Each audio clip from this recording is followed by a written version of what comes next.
Hi guys, my name's Dot and it is a real joy for me to be part of the Kyria team here in Wales. I also work for a charity called Tearfund and I'd love to share a few top tips on leadership and justice. My first top tip for us today is this. Number one, listen. As leaders, we spend a lot of time doing and we spend a lot of time praying for the things on our hearts.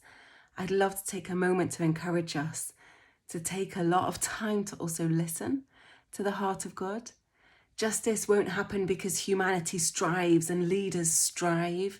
Justice happens because our leaders, us, you and I, we sit down in the throne room of our Father and we listen. And then we allow our hearts to be changed by his heart, to look more like his heart.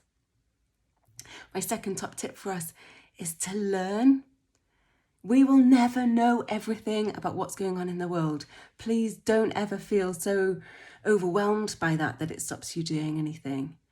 Let's be leaders that learn.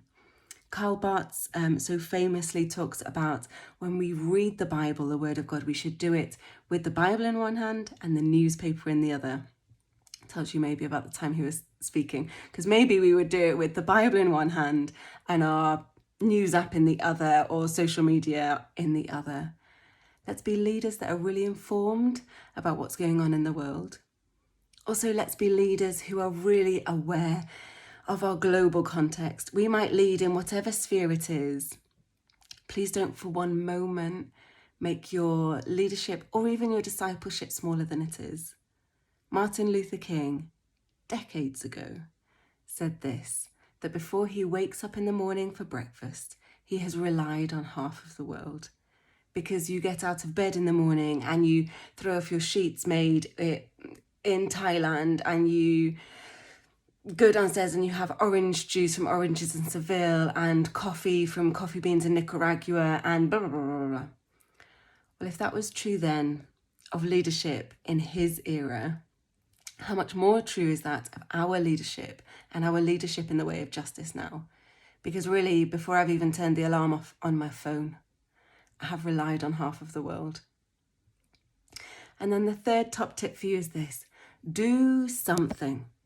You will not be able to do everything. Nobody wakes up one morning and goes, oh, tomorrow I'm going to run a marathon. It doesn't happen. But what does happen is we say, tomorrow I'll tie my shoelaces. Do something. Create habits in your personal life, in your leadership life, that will help you bring about a more just world.